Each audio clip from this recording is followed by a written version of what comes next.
Here. So if you're watching this video, you already know that the Supreme Court, in fact just a handful of justices, revoked women's constitutionally protected privacy rights.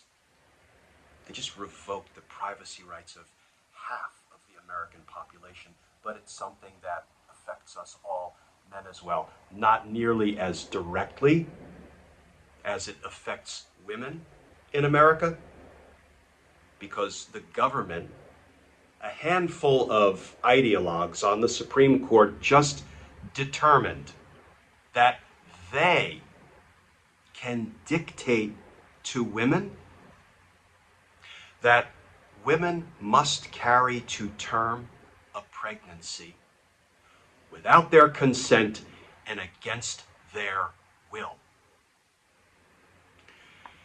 Now, I am actually up in Boston. For those of you who watch my Daily Justice Matters videos, you see this is not my regular setting, and I had intended to take a little bit of downtime. I'm up here for my daughter's wedding, but no one can afford to take downtime given what the Supreme Court just did to the women of America. So I want to share a few thoughts about what must be done concretely, what can be done to fight this monster, to attack this evil that would go about revoking constitutional rights of Americans. And friends, you also may know, because I've talked about this in previous videos, I usually have a whiteboard, a dry erase whiteboard sitting behind my camera. That's my low-tech answer to a teleprompter, where I have my bullet points up and I glance at them from time to time to make sure I'm hitting all the points I want to hit in a video, but I don't have that here. You'll be shocked to know I don't travel with my dry erase whiteboard. So I'm going back to my old prosecutor days with some handwritten notes, because frankly, what I would like to say at this point is more important than the seamlessness with which I say it. So if you'll bear with me, this is going to be a short video, but this is me pouring out my heart about what was just done to the women of America and what must be done now for us to combat this illegitimate ruling from the Supreme Court. The Supreme Court justices who just revoked the constitutional privacy rights of women are liars.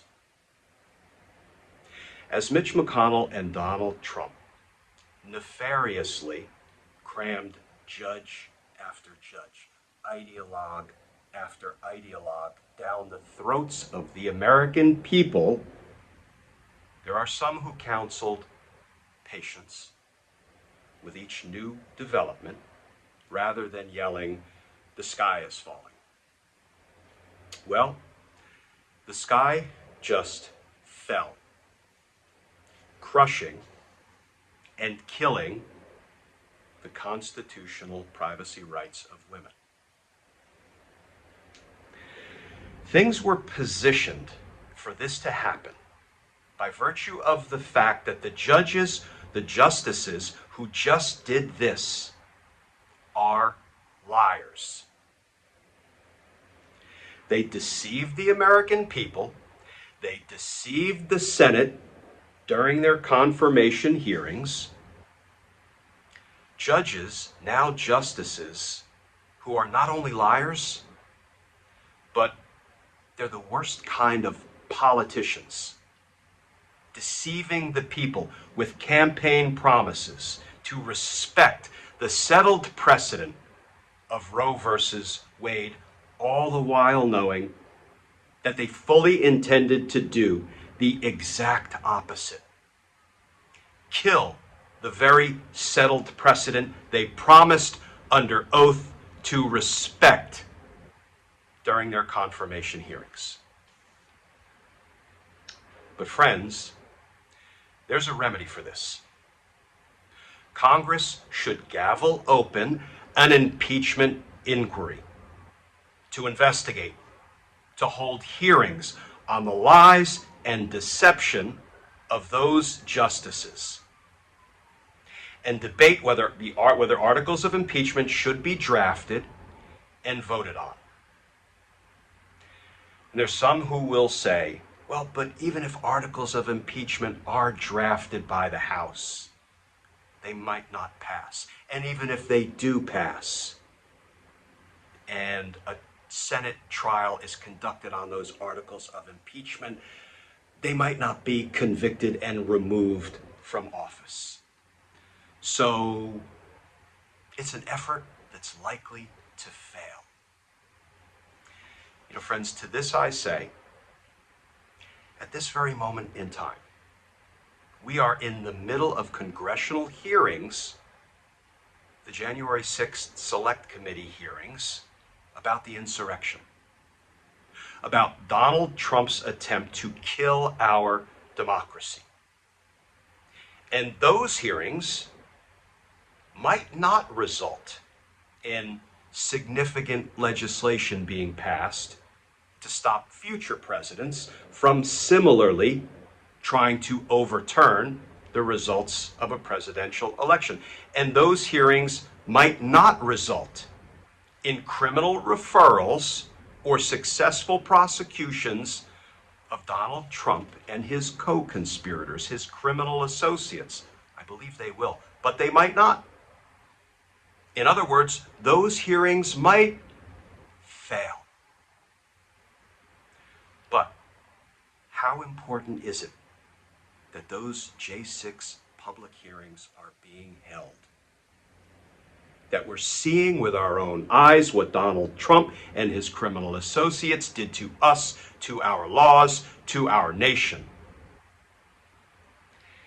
An impeachment inquiry, impeachment hearings would be just as important, would be just as valuable, and are just as necessary as are the January 6th hearings that we're in the middle of right now. And you know what impeachment inquiry hearings might do, what they might accomplish? They may drive so many people to the polls that the Democrats end up with a supermajority in the House, in the Senate, and then they can pass legislation codifying into law women's constitutional privacy interests, codifying into law what these illegitimate ideological justices just took away from the women of America, what the Supreme Court just killed. Supermajorities in the House and the Senate can pass laws giving birth, rebirth, to the constitutional privacy interests of women, and can protect against the other constitutional rights these Supreme Court justices, these ideologues, are about to try to kill. We need to gavel open an impeachment inquiry at the earliest opportunity, because justice matters. It's on, friends. In the coming days, I'm going to have other suggestions, thoughts, concrete proposals about what we need to do and how we can do it. Please stay safe. Please stay tuned. And I look forward to talking with you all again soon.